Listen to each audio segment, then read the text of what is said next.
Here, as ons so in die teenwoordigheid sit, dan vra ons dat U mag naby wees. Ons is vanaand hier met die verwagting om gevul te word in die teenwoordigheid. Ons weet, dis al ons kan mens wees op die plekke waar ons moet leef in hierdie week. Dankie vir die lewe.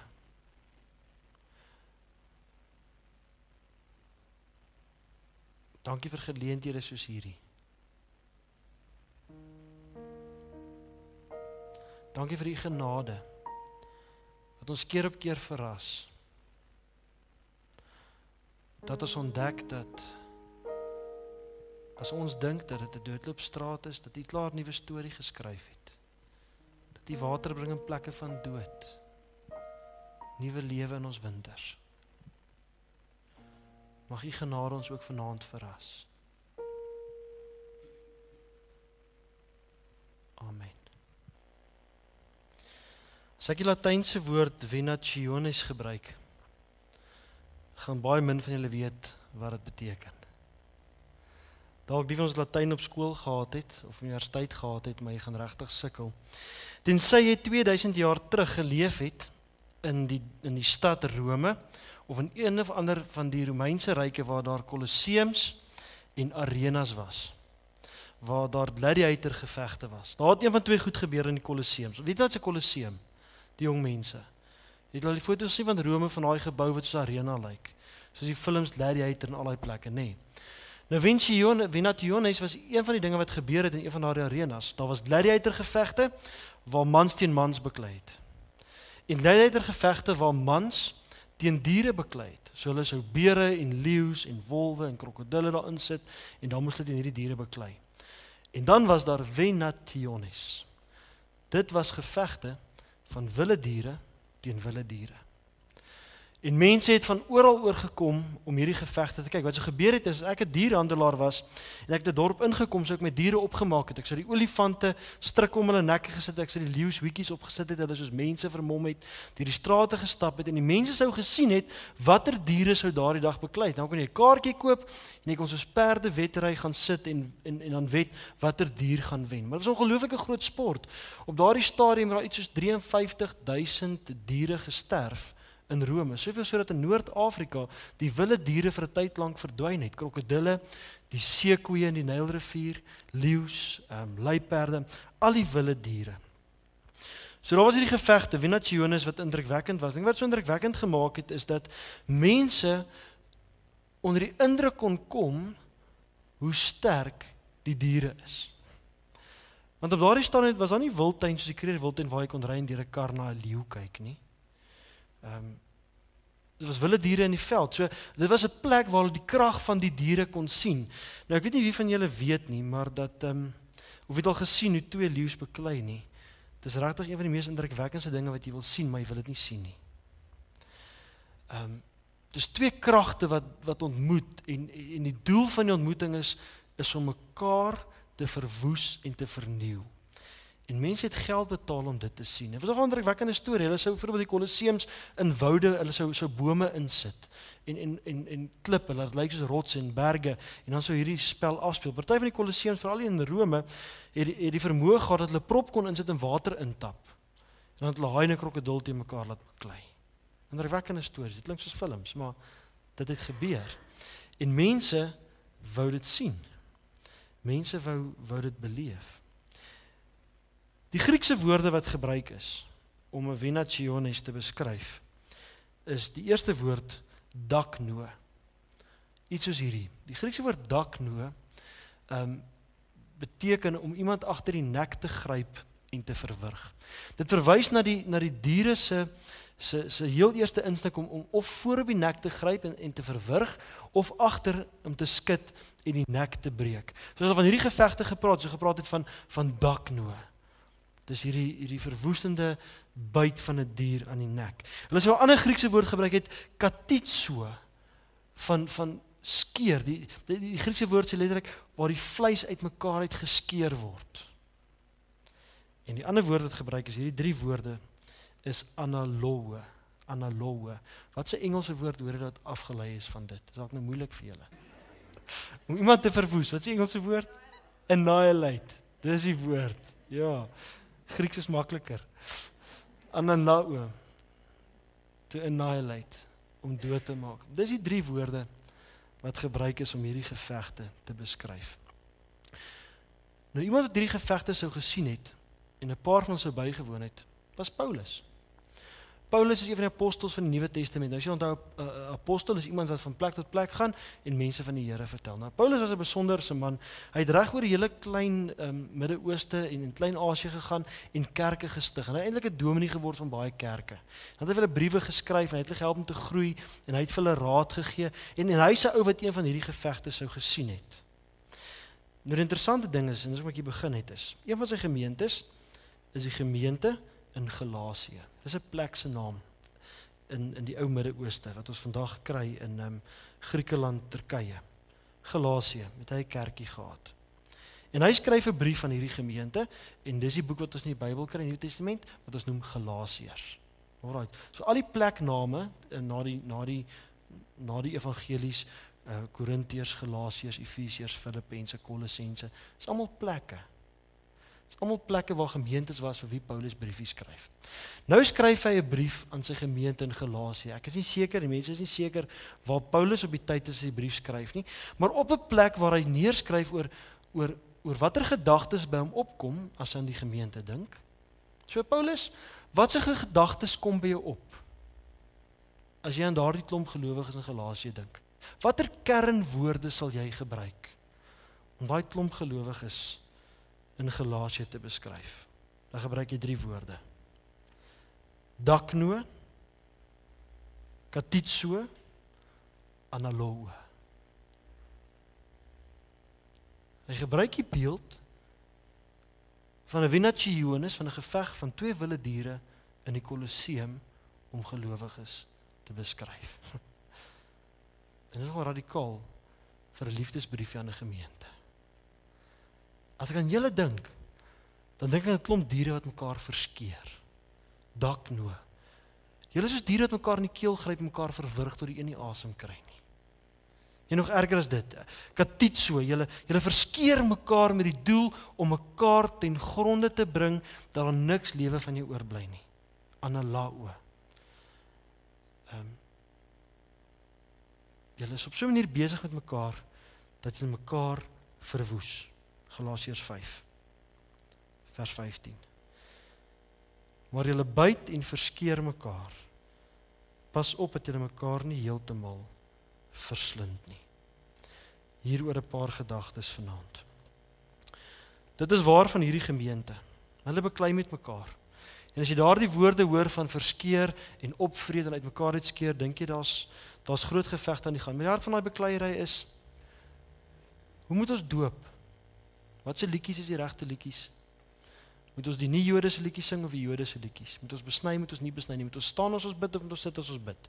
Moet ons hoede dra, moet ons nie hoede dra nie? Dis die hart van die bekleierery, maar dis nie die punt nie. Die punt is hulle beklei. En op so 'n manier dat die evangelie op die spel is, dat hulle mekaar verskeer. En dis waar van hulle, en ek dink, dis waar van ons Christelike gemeenskappe of communities en die plekke waar ons leef. En nou praat ek nie net van die kerke nie. Ek praat van gelowige gesinne. As ons na ons gesinslewens kyk, is daar 3 woorde wat opkom. Dakno, katitso, analao. Ons kry dit reg om mekaar te verskeer, te verslind, stikkend te byt. Ons huwelike, ons vriendskappe, eintlik ons menswees.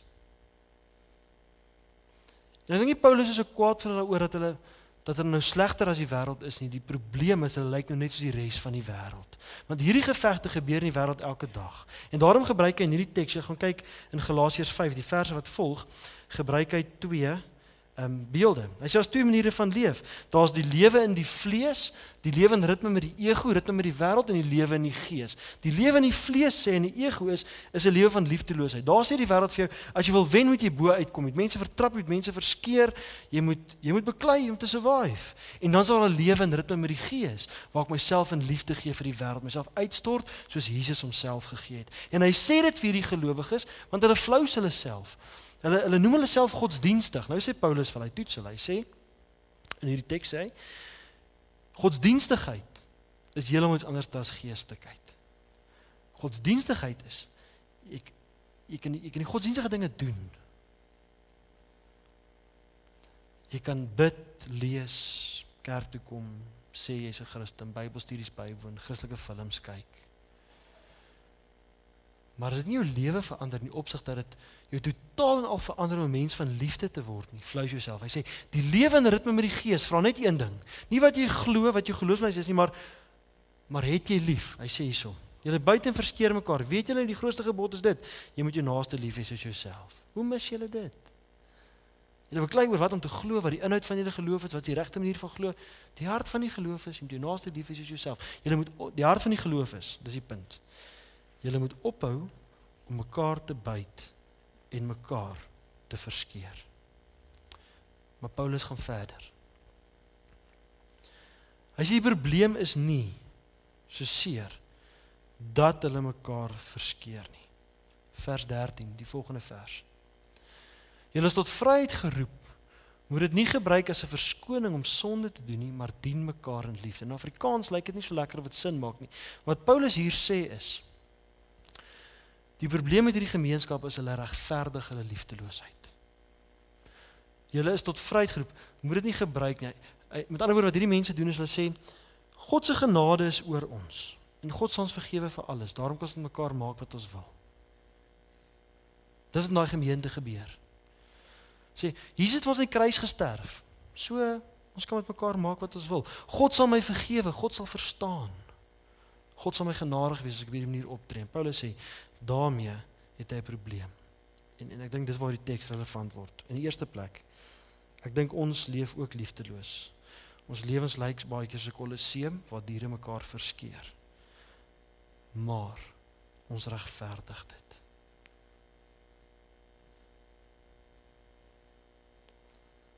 Ons sal dinge sê soos, ja, maar hy was eerste. Of ons sal dinge sê soos, hy verdien dit. Of sy is in elk geval 'n lelike mens. Of ons sal dinge sê soos, sy moet maar vat wat na 'n kant toe kom. Sy verdien in elk geval nie beter nie. Hy het my so seer gemaak, te nagekom. Ek kan nie anderste as om dit terug te doen nie. En God sê in elk geval, jy mag nie te nakom nie, jy mag nie skel nie, jy mag nie lieg nie, hy het dit aan my gedoen. So God sal verstaan. Die punt is, daar sal altyd gevegte wees tussen my en jou. Want ons is mense. Sit ons in 'n huwelik, sit ons in 'n vriendskap, gee dit 3 maande. Ons gaan beklei oor iets. Daar gaan altyd bekleierery wees. Maar die punt is, gelowiges mag nie daarmee vrede maak en dit regverdig nie. Ons mag nie sê, dis oukei nie. Ons gaan beklei. Ek gaan vir jou iets sê en jy gaan iets vir my sê en ons harte gaan seer wees. En ons lewe gaan ook 'n bietjie te mekaar wees, so 'n landmyn wat ontplof het. Maar môre moet ons opstaan en sê, jy hoor, dit wat nou hier gebeur het, is nie reg nie. Ons mag dit nie regverdig nie. Wat met ons gebeur is, ons word kwaad vir mekaar, ons sny bande, ons bel mekaar nooit weer nie. Ons praat sleg vir mekaar in die dorp of ander plekke en ons maak vrede daarmee. Hierdie teks, die brief van Galasiërs sê vir hierdie gemeente, by tuine, vir ons mense, ons mag nie dit regverdig nie. Ons mag nie sê so right of okay om so met mekaar te werk nie. Ons grootste roeping was nog altyd om genade te bly oefen. En hoor nou mooi, nie? Die hart van genade is, dit kom na mense toe wat dit nie verdien nie. Dis wat genade beteken. Dit kom na mense toe wat dit nie verdien nie. En ons is nog altyd ons roeping om dit te oefen. En ek dink dis iets wat ons moet leer. Nog 'n paar gedagtes hieroor.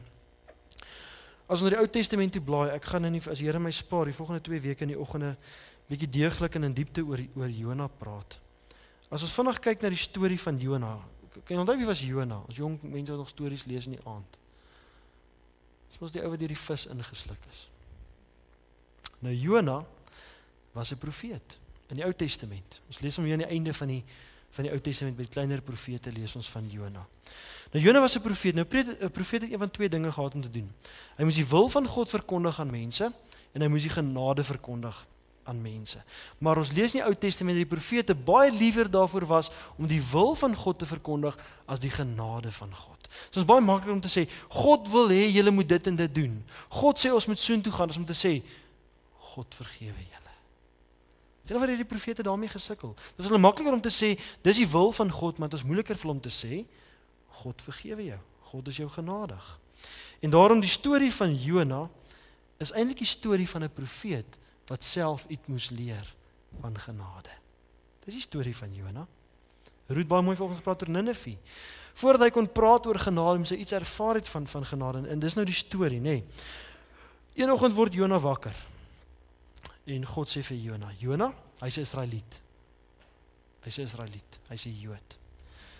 Jona, jy moet Ninive toe gaan. En vir hulle gaan sê, hulle moet hulle bekeer. En Jona het sy kop so 2 keer gekrap en gedink, ja, ek hou nie van hierdie storie nie. Want as ek vir hulle sê, hulle moet hulle self bekeer, dan beteken dit mos Here dat U sê, as hulle bekeer, sal U hulle begenadig. Dis mos hoekom U my stuur. U stuur my met die hoop dat hulle lewens sal omdraai en na U sal terugdraai en U hulle sal begenadig. Is dit wat U sê? Dat U gaan genadig wees? En God sê ja. En Jona sê, ek gaan nie. Nie van dis te ver of ek is nie lus nie, ek haat hulle. Dit is die storie van Jona. Hy's 'n Jood. Die Jode haat die mense van Ninive. Hulle doen 'n klomp goed daar en daar's 'n klomp politieke goed soos die blou bulle en die leeu wat ons nooit sal verstaan nie, maar daar's so iets wat aan die gang is tussen hulle. En hy sê net, ek haat hulle. En nou sê 'n baie diep storie wat afspeel. Hy staan op en hy sê, ek sal nie. En eintlik is hy ontsteld dat God daardie mense wil vergewe.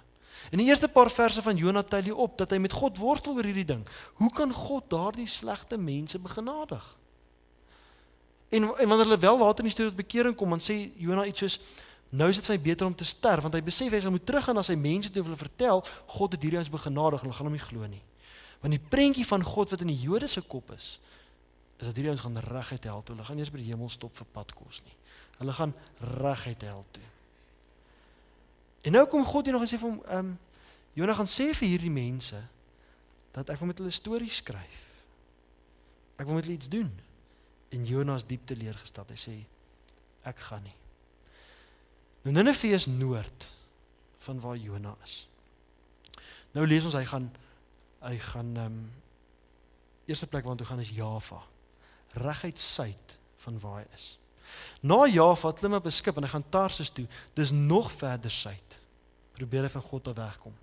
Dan klim hy op 'n skip, daar's 'n storm, hulle gooi hom in die see, so hy gaan nog dieper. En dan kom daar 'n groot vis en hy sluk vir Jona in. Nou ons vertaal dit met walvis in Afrikaans. In Hebreëus is dit nie walvis nie. Dis groot vis of magog van die see. Die dier van die see, wat hulle groot in die see leef. Maar die punt van die storie is, die vis sluk hom in en vat hom na die doderyk toe. Hulle het geglo, die doderyk is onder die aarde. So van waar hy was, gaan hy Java toe, Tarsus toe, see toe, in die see in, onder in die doderyk. So hierdie storie sê vir ons, Jona beland op 'n plek van verlorenheid, omdat hy ongehoorsaam was aan God. Maar die mooi ding is wat nou gebeur in die gebed. Nou sit Jona in die vis se maag. En hy begin liedjies sing. Psalms, gesange wat sy ma vir hom geleer het. En hy begin bid. En hy sê, Here, as dit U wil is, haal my die vis se maag uit. En God sê vir hom, Jona, ek wil. Maar sê vir my een ding. Verdien jy dit? En Jona sê, nee, eintlik nie. En dan kyk jy die storie, die vis spoeg vir Jona uit op die wal van die rivier, op die wal van die see, en hy gaan verder. Die punt is, Jona moes iets ervaar van genade, voor hy oor genade kon gaan praat. Hy moes nog 'n klomp anders toetsies skryf en tot bekerings kom, voor hy die hele prentjie sou sien, maar die punt is, hy moes leer, God haat nie wie ek haat nie. God hou van mense, al hou ek nie van hulle nie. God is besig met mense, al dink ek nie hy is besig met hulle nie. God is almal genadig, soos vir my, sonder dat ek dit verdien. Dis die storie van Jona. Die storie van Galasiërs. En alhoewel ek en jy hierdie genade so nodig het, nee, ek en jy leef hiervoor. As ek môreoggend vir jou vra, hoe gaan dit in jou verhouding met God? Sy sê, die Here is my so genadig. Ons het daai genade so nodig, alhoewel ons dit so nodig het, sukkel ons so om dit uit te deel na ander mense toe. As by ons mense verhoudings kom, dan werk dit anders.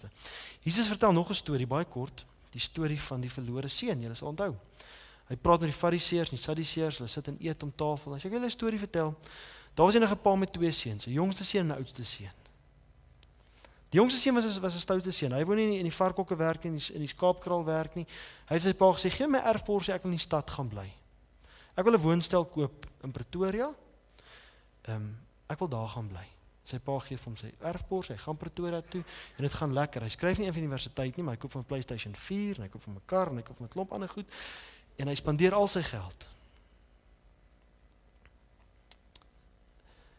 Dat hy niks oor het nie. En nou moet hy op die straat gaan werk as 'n straatveer. En nou sit ek so 'n bietjie my eie metafoor net in ons eie taal. En iemand op straat kry so koud toe hy uit 'n asblik uit kos uithaal en hy sê ek verlang na my pa se huis, ek gaan my pa WhatsApp en vir hom sê ek kom terug huis toe. Maar ek weet nie wat my pa gaan sê nie. En hy leen 'n foon en hy stuur 'n WhatsApp en sy pa sê vir hom kom dadelik, ek wag vir jou. As hy by die huis kom, het sy ma kos gemaak, daar's 'n groot partytjie in die gang, ouma en oupa is daar, die neefies is daar, die niggies is daar, almal is net so bly dat klein Boetie huis toe gekom het. En in die hoek van die kamer staan ou Boet. Hoogs bevoeterd. Hoe kan hierdie mense so nice wees met hierdie jongste Boetie van my wat so aangejaag het? Vertel Jesus hierdie storie. Om iets hiervan te sê. En die vraag aan die oudste Boetie is, beleef jy nie ook jou pa se genade in jou huis sonder jy dit verdien nie? Ek dink ons neem baie keer daai ouer broer plek in. Van hulle kom van daar af, hulle doen dit. Hoe kan God hulle begenadig? Begin afsluit. Paulus sê ons byt en verskeer mekaar. Dit is so. En ons gaan dit doen tot die dag wat die Here ons kom haal. Hoopelik word dit beter as ons ouer word. En ons ego-patrone verander, ons leef meer geïntegreerd. Hoopelik is ons nie meer so aanvallerig as ons ouer is nie. Maar ons gaan dit doen tot die dag wat ons dood is. Hy sê, maar moenie dit regverdig nie, moenie daarmee tevrede wees nie, dwing jouself altyd. Hê mekaar lief is die grootste gebod. En dan sluit hy af in hoofstuk 6 vers 1. Ek dink die Afrikaanse vertaling sê, as iemand die een of ander sonde val, moet julle wat die gees laat lei, onthou nou die gees laat lei, die geeslikheid, deur liefde laat lei, so iemand in 'n gees van sagmoedigheid reghelp. En pas op, jy kom self ook in die versoeking. En nou die versie van wat ek wil kyk, dra mekaar se laste. Die direkte Griekse vertaling is, verdra mekaar se sondigheid. Verdra mekaar se swakheid. Met ander woorde, Paulus sê, werk sag met mekaar. Al irriteer julle mekaar soms. Al is die een partykeer jaloers op die ander een. Al is die een partykeer agterbaks. Al verloor die een soms vinnig sy meer. Al is die een bietjie kwaai en nors en mislik. Verdra mekaar se swakheid. Mekaar se sondigheid. Dit gaan miskien deel wees van ons lewe tot dat ons doodgaan. Bly mekaar vergewe en mekaar aanmoedig tot liefde. Moenie jouself flous nie, sou Paulus vanaand sê. Om te sê dat daar 'n klomp merktekens in jou lewe is. Ek lees Bybel, ek bid, ek gaan kerk toe, ek gee my 10de. Om te sê, ek is in koneksie met die Gees nie. Die een vraag is, kry jy dit reg om genade te leef? So ek sluit af. Ek en jy sal weer moet gaan probeer, hierdie week, om te gaan vergewe. Ons sal weer moet gaan probeer, om te luister. Ons sal weer probeer om broos te word. Jy gaan 'n ontvangkant wees van 'n klomp slegte goed. Jy gaan weer probeer om te vergewe. Jy gaan klomp mense seermaak en skaam wees daaroor. Maar jy gaan jouself net dwing om te sê, vergewe my, ek was verkeerd. Ons gaan weer probeer om 2 keer te dink voor ons stories oor vertel. Ons sal tog maar 'n paar sente moet uithaal by die robot. Ons sal weer probeer om tweede kansse te gee. Introspeksie te doen. Vir selfondersoek doen. Vir jouself die vraag vra, wat doen ek wat hierdie wêreld 'n onveilige en lelike plek maak? Wie is ek wat my huwelik of my gesin of my vriendskappe moeilike plekke maak? Wat is my aandeel daarin? Ons sal dit weer moet probeer. En dan miskien, as dit gebeur, al net vir 'n kort rukkie, sal die hemel miskien uitroep, dit is volbring. Of miskien iets soos, die hemel is hier tussen julle. Sjoe, mag die Here ons daarmee help. En ons bid saam. Here, mag die liefde ons raak, mag ons bewus word dat U ons genadig is, sonder dat dit verdien. Dalk twyfel ons vanaand, dat U met ons op pad stap, en ons op pad wil stap. Mag ons dit weet, dat U elke oomblik in ons lewens visse bly stuur, wat ons insluk en ons red en ons uitspoeg, en ons insluk en ons red en ons uitspoeg, op nuwe plekke van lewe. Mag ons dit aangryp, maar mag ons ook as dit ontvang, en dit besef, dit gaan leef. Ons weet, ons leef in die Pinkstertyd, wat ons nadink oor U liggaam in die wêreld. Help ons om hierdie week radikaal lief te hê. Want ons weet, dis die een groot vraag wat U vir ons bly vra. Het Jy lief? Help ons om oor die donker gate van verwyd en seer en verwerping, gebrooste selfbeelde, wat ons vroeg om broos te word. Help ons om daaroor te kom, dit te waag. En mag jy ons gebruik in hierdie dorp, om agente van lewe en koneksie te wees. Amen.